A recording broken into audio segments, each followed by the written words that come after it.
বাংলার বাঘ বললে আমাদের একজনের নামই সর্বপ্রথম মাথায় আসে, সে হলো আশুতোষ মুখোপাধ্যায়। আজ আমরা তার ছেলে অর্থাৎ ডক্টর শ্যামাপ্রসাদ মুখোপাধ্যায়ের জীবন সম্পর্কে জানব। ভাবুন তো, এমন একজন মানুষ যিনি মাত্র 33 বছর বয়সে একটি বিখ্যাত বিশ্ববিদ্যালয়ে সর্বকনিষ্ঠ উপাচার্য হন, যিনি স্বাধীন ভারতের প্রথম মন্ত্রিসভার সদস্য ছিলেন, কিন্তু নিজের আদর্শের জন্য সেই পদ ছেড়ে দিতে দ্বিধাবোধ করেননি। শেষ পর্যন্ত দেশের ঐক্যের প্রশ্নে নিজের জীবনও উৎসর্গ করেন। আজকের গল্প সেই মানুষটিকে নিয়ে, ডক্টর শ্যামাপ্রসাদ মুখার্জি। নমস্কার বন্ধুরা, আমি মিষ্টু, আর আপনাদের সবাইকে স্বাগত জানাই আমার চ্যানেল গল্প নিডে।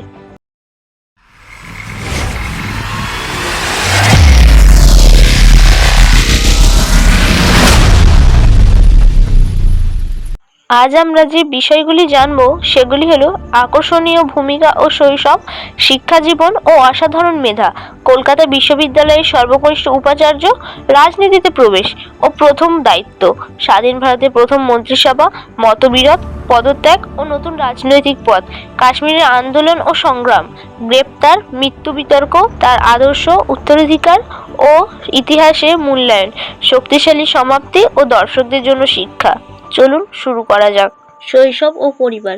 শ্যামাপ্রসাদ মুখার্জি জন্মগ্রহণ করেন 1901 সালের 6 জুলাই কলকাতায়। তার বাবা ছিলেন শিক্ষাবিদ ও বিচারপতি স্যার আশুতোষ মুখার্জি, যাকে অনেকেই বাংলার বাঘ নামে চিনতেন। তার মা ছিলেন যোগমায়া দেবী।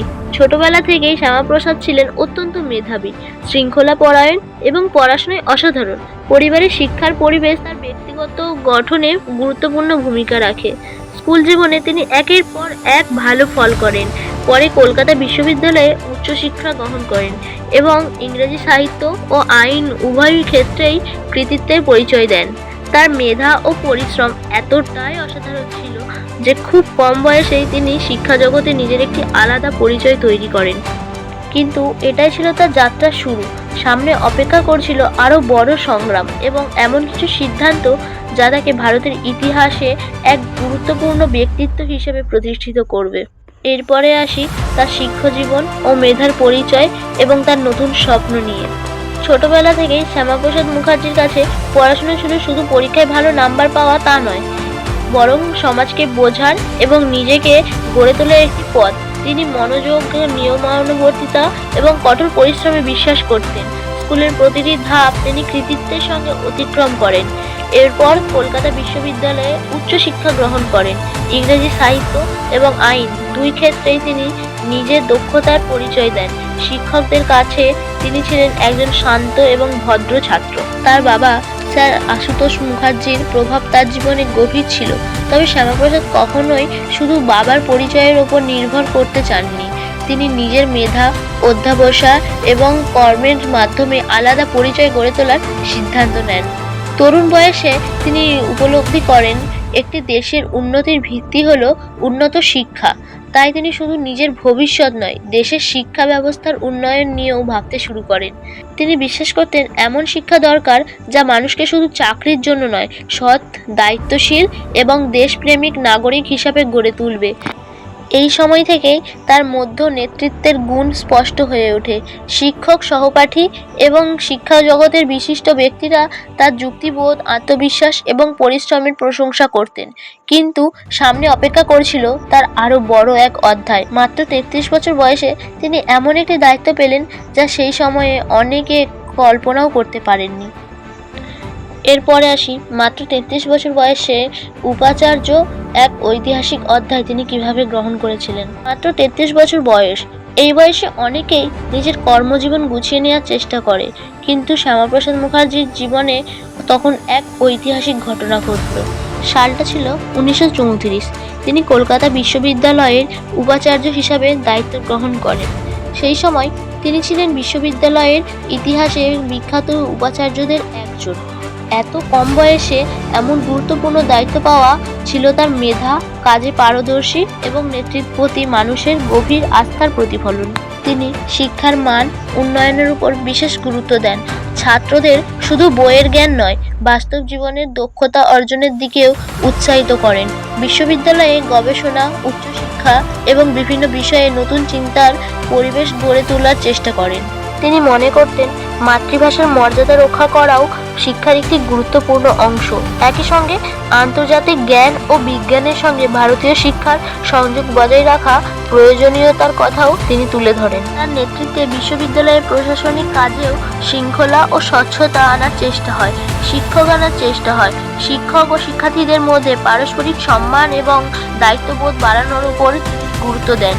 তার কাজের জন্য অনেকেই তাকে একজন দূরদর্শী শিক্ষাবিদ হিসাবে সম্মান করতেন। ধীরে ধীরে তিনি উপলব্ধি করলেন, দেশের নানা সামাজিক ও রাজনৈতিক সমস্যার সমাধান শুধু শিক্ষাক্ষেত্রে কাজ করা সম্ভব নয়। এই উপলব্ধি তাকে জীবনে নতুন পথে নিয়ে গেলেন। কিভাবে হলেন একজন সফল শিক্ষাবিদ? সক্রিয় রাজনীতিতে প্রবেশ করলেন? কী ছিল সেই সময়ের পরিস্থিতি? আর কেনই তিনি মনে করলেন দেশের জন্য নতুন দায়িত্ব নেওয়া জরুরি? শিক্ষাবিদ থেকে রাজনীতিবিদ, এক নতুন অধ্যায়।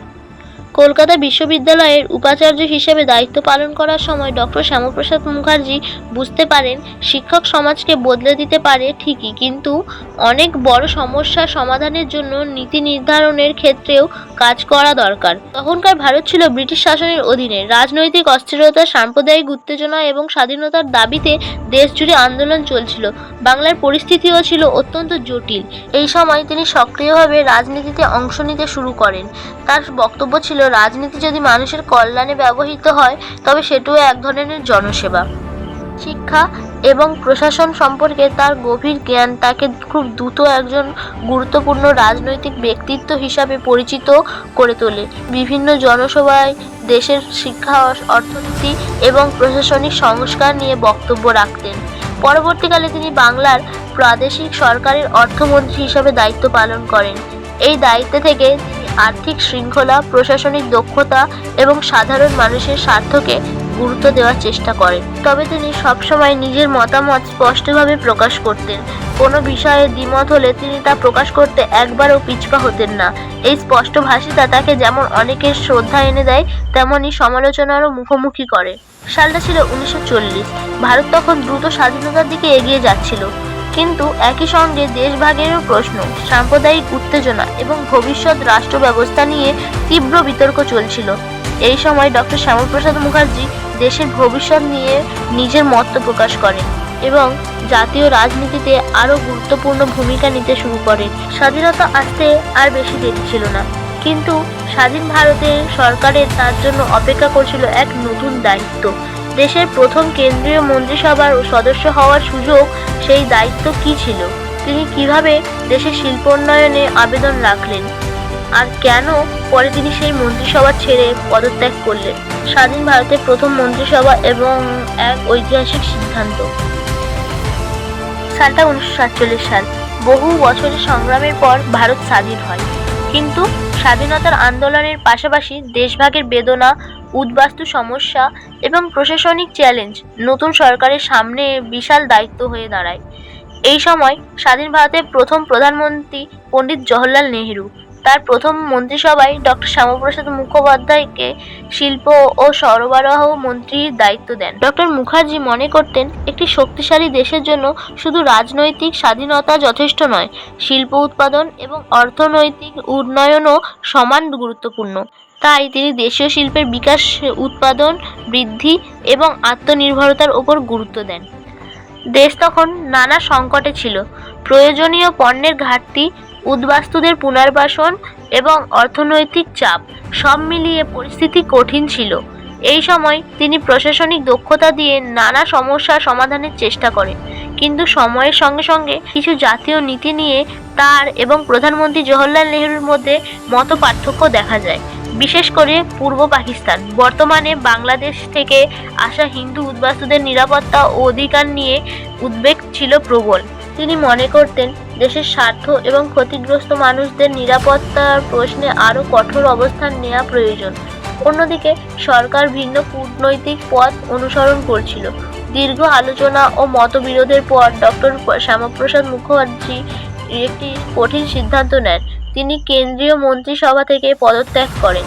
অনেকেই প্রশ্ন করেছিল, এত গুরুত্বপূর্ণ মন্ত্রীপদ ছেড়ে দিলেন কেন? তার উত্তর ছিল, ক্ষমতার চেয়ে নীতি বড়। যদি নিজের বিবেকের সঙ্গে আপোষ করতে হয়, তাহলে পদে থাকা তার কাছে অর্থহীন। পদত্যাগ শুধু একটি রাজনৈতিক ঘটনা ছিল না, এটি তার পরবর্তী রাজনৈতিক জীবনের মোড় ঘুরিয়ে দেয়। তিনি সিদ্ধান্ত নিলেন নিজের আদর্শকে সামনে রেখে একটি নতুন রাজনৈতিক শক্তি গড়ে তুলবেন। কিন্তু সেই দল কি ছিল, কেন তিনি সেটি প্রতিষ্ঠা করলেন, আর কিভাবে তার আন্দোলন কাশ্মীরের প্রশ্নকে জাতীয় আলোচনার কেন্দ্রে নিয়ে এলো? নতুন রাজনৈতিক পথ এবং কাশ্মীরের প্রশ্ন। মন্ত্রিসভা থেকে পদত্যাগ করার পর অনেকেই ভেবেছিলাম হয়তো ডক্টর শ্যামাপ্রসাদ মুখার্জি সক্রিয় রাজনীতি থেকে সরে দাঁড়াবেন, কিন্তু বাস্তবে ঘটল ঠিক তার উল্টো। তিনি বিশ্বাস করতেন গণতন্ত্রের বিভিন্ন মত আদর্শের প্রতিনিধিত্ব থাকা জরুরি। তাই তিনি একই ধরনের মানসিকতার সহকর্মীদের নিয়ে 1951 সালে একটি নতুন রাজনৈতিক দল প্রতিষ্ঠায় গুরুত্বপূর্ণ ভূমিকা নেন, ভারতীয় জনসংঘ, যা বর্তমানে বিজেপি অর্থাৎ ভারতীয় জনতা পার্টি নামে পরিচিত। তার লক্ষ্য ছিল এমন একটি রাজনৈতিক বিকল্প গড়ে তোলা যা জাতীয় ঐক্য, সাংবিধানিক শাসন এবং অখণ্ডতার প্রশ্নে দৃঢ় অবস্থান নেবে। দেশের বিভিন্ন প্রান্তে তিনি সফর করতে শুরু করেন। জনসভায় তিনি শিক্ষা, অর্থনীতি, জাতীয় নিরাপত্তা এবং প্রশাসনিক সংস্কার নিয়ে বক্তব্য রাখতেন। তার ব্যক্তিত্ব তাই একটি বিষয় বারবার উঠে আসতো: এক দেশ থেকে এক সংবিধান এবং জাতীয় ঐক্য। এই সময় তার রাজনৈতিক জীবনের সবচেয়ে আলোচিত বিষয় উঠে জম্মু ও কাশ্মীরের বিশেষ সাংবিধানিক ব্যবস্থা। তিনি মনে করতেন একটি দেশের মধ্যে আলাদা প্রশাসনিক ব্যবস্থা দীর্ঘমেয়াদে নানা জটিলতার সৃষ্টি করতে পারে। অন্যদিকে সেই সময়ে সরকার মনে করত কাশ্মীরের পরিস্থিতি ছিল বিশেষ এবং সে কারণে ভিন্ন নীতির প্রয়োজন। এই মতপার্থক্য ধীরে ধীরে একটি বড় রাজনৈতিক আন্দোলনের রূপ নেয়। ডক্টর মুখার্জি সিদ্ধান্ত নেন তিনি নিজেই কাশ্মীরে যাবেন এবং নিজের অবস্থান দেশের সামনে তুলে ধরবেন। তার এই সিদ্ধান্ত ছিল অত্যন্ত সাহসী। অনেকেই তাকে সতর্ক করেছিল যে এই শহরে ঝুঁকি রয়েছে, কিন্তু তিনি নিজের সিদ্ধান্ত থেকে সরে আসেননি। তিনি বলেছিলেন, একজন প্রতিনিধির দায়িত্ব শুধু সংসদে বক্তব্য রাখা নয়, প্রয়োজনে সাধারণ মানুষের মাঝে অবস্থান তুলে ধরাও তার কর্তব্য। কাশ্মীরের যাত্রা, গ্রেপ্তার এবং শেষ অধ্যায়ের সূচনা। 1953 সালে কাশ্মীর প্রশ্ন তখন সারা দেশের রাজনৈতিক আলোচনার অন্যতম প্রধান বিষয়। ডক্টর শ্যামাপ্রসাদ মুখার্জি সিদ্ধান্ত নিলেন তিনি নিজে জম্মু ও কাশ্মীর গিয়ে নিজের অবস্থান প্রকাশ করবেন। সে সময় জম্মু ও কাশ্মীরে প্রবেশের জন্য বিশেষ অনুমতির প্রয়োজন ছিল। ডক্টর মুখার্জি এই ব্যবস্থার তীব্র প্রতিবাদ করতেন। তার মতে একটি দেশের নাগরিক নিজের দেশের এক অংশ থেকে অন্য অংশে যেতে আলাদা অনুমতির প্রয়োজন হওয়া উচিত নয়। এই অবস্থানকে সামনে রেখেই তিনি কাশ্মীরের উদ্দেশ্যে যাত্রা শুরু করেন। সফরের সময় সীমান্ত এলাকায় তাকে আটক করা হয়। পরে তাকে শ্রীনগরে নিয়ে গিয়ে আটক অবস্থায় রাখা হয়। এদেশের বিভিন্ন প্রান্তে এই খবর দ্রুত ছড়িয়ে পড়ে। তার সমর্থকেরা উদ্বেগ প্রকাশ করেন, আর বিরোধীরা রাজনৈতিক মহলে ও ঘটনাটি নিয়ে আলোচনা শুরু করে। আটক অবস্থায় তার শারীরিক অবস্থার অবনতি ঘটে এবং এরপর তাকে হসপিটালে নিয়ে যাওয়া হয়। 1953 সালের 23শে জুন তার মৃত্যুর খবর প্রকাশিত হয়। এই সংবাদ গোটা দেশকে নাড়া দিয়ে দেয়। তার মৃত্যুর কারণ নিয়ে তখন থেকেই নানা প্রশ্ন ও বিতর্ক দেখা দেয়। বিভিন্ন রাজনৈতিক দল, গবেষক এবং ঐতিহাসিকবিদ এ বিষয়ে ভিন্ন ভিন্ন মত প্রকাশ করেছেন। আজও এই বিষয়টি ইতিহাস ও রাজনৈতিক আলোচনায় উল্লেখযোগ্য একটি অধ্যায় হিসাবে বিবেচিত হয়। যদিও তার জীবন সেখানেই শেষ হয়, তার চিন্তা, আদর্শ এবং রাজনৈতিক প্রভাব থেমে থাকেনি। পরবর্তী কয়েক দশকে তার নাম ও ধারণাগুলো ভারতের রাজনীতিতে গুরুত্বপূর্ণ আলোচনার বিষয় হয়ে ওঠে। একজন শিক্ষাবিদ, একজন মন্ত্রী, একজন বিরোধী নেতা এবং একজন আদর্শনিষ্ঠ রাজনীতিবিদ, এই সব পরিচয়ের মধ্য দিয়ে ডক্টর শ্যামাপ্রসাদ মুখার্জি ভারতীয় ইতিহাসে একটি স্থায়ী স্থান অর্জন করেছেন। আজও এই বিষয়টি ইতিহাস ও রাজনৈতিক আলোচনায় উল্লেখযোগ্য একটি অধ্যায় হিসাবে বিবেচিত হয়। কিন্তু তার মৃত্যুর পর তার আদর্শ কিভাবে বেঁচে রইল, পরবর্তী প্রজন্ম তার কাজকে কিভাবে মূল্যায়ন করলো, আর আজকের ভারত তাকে কেন এত গুরুত্ব দিয়ে স্মরণ করা হয়? উত্তরাধিকার, ইতিহাসে মূল্যায়ন এবং আমাদের শিক্ষা। ডক্টর শ্যামাপ্রসাদ মুখার্জির জীবন 1953 সালের 23শে জুন শেষ হলেও তার চিন্তাধারা এবং রাজনৈতিক উত্তরাধিকার ভারতীয় জনজীবনকে দীর্ঘদিন ধরে আলোচিত হয়েছে। তিনি ছিলেন একাধারে শিক্ষাবিদ, আইনজ্ঞ, সংসদীয় রাজনীতিবিদ এবং স্বাধীন ভারতের প্রথম মন্ত্রিসভার একজন সদস্য। পরে মতপার্থক্যের কারণে মন্ত্রিসভা ছেড়ে নিজের রাজনৈতিক আদর্শের পথে এগিয়ে যান। এই সিদ্ধান্ত তাকে ভারতের রাজনৈতিক ইতিহাসে একটি স্বতন্ত্র পরিচয় এনে দেয়। পরবর্তী কয়েক দশকে তার প্রতিষ্ঠায় গুরুত্বপূর্ণ ভূমিকা থাকা ভারতীয় জাতিসংঘ এর রাজনৈতিক ধারা আরও বিস্তৃত হয়। পরবর্তীতে সেই ধারার উত্তরসূরি হিসাবে গড়ে ওঠে ভারতীয় জনতা পার্টি, যা আজ ভারতের অন্যতম প্রধান রাজনৈতিক দল। তার রাজনৈতিক দর্শন ও বক্তব্য আজ বিভিন্ন মহলে আলোচনা ও মূল্যায়নের বিষয়। একই সঙ্গে ইতিহাসবিদদের মধ্যে তার ভূমিকা নিয়ে বিভিন্ন মত রয়েছে। কেউ তাকে জাতীয় ঐক্যের দৃঢ় সমর্থক হিসেবে দেখেন, আবার কেউ তাকে কিছু রাজনৈতিক অবস্থান নিয়ে ভিন্ন বিশ্লেষণ করেন। ইতিহাসকে বোঝার জন্য এই ভিন্ন ভিন্ন দৃষ্টিভঙ্গিও গুরুত্বপূর্ণ। ডক্টর শ্যামাপ্রসাদ মুখার্জির জীবন থেকে আমরা কয়েকটি মূল্যবান শিক্ষা নিতে পারি। প্রথম শিক্ষা, নীতির প্রশ্নে নিজের অবস্থান স্পষ্ট রাখার সাহস। দ্বিতীয় শিক্ষা, শুধু ব্যক্তিগত সাফল্যের জন্য নয়, সমাজ গঠনের শক্তি। তৃতীয় শিক্ষা, গণতন্ত্রে মতের পার্থক্য থাকতেই পারে, কিন্তু তা সাংবিধানিক ও শান্তিপূর্ণ উপায়ে প্রকাশ করা উচিত। চতুর্থ শিক্ষা, জনজীবনে দায়িত্ববোধ এবং নিষ্ঠা একজন মানুষের সবচেয়ে বড় পরিচয় হতে পারে। বন্ধুরা, ইতিহাসের ব্যক্তিত্বদের মূল্যায়ন করতে হলে তাদের সময়, পরিস্থিতি এবং বিভিন্ন দৃষ্টিভঙ্গি সম্পর্কে জানাও জরুরি।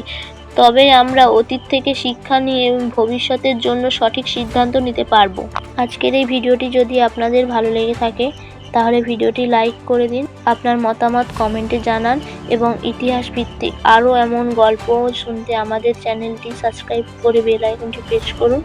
আমি মিষ্টু আজ এখানে বিদায় নিচ্ছি। পরবর্তী ভিডিওতে আবারও দেখা হবে নতুন একটি ইতিহাস, নতুন একটি গল্প এবং নতুন কিছু শেখার সঙ্গে। ততক্ষণ ভালো থাকুন, সুস্থ থাকুন। ধন্যবাদ।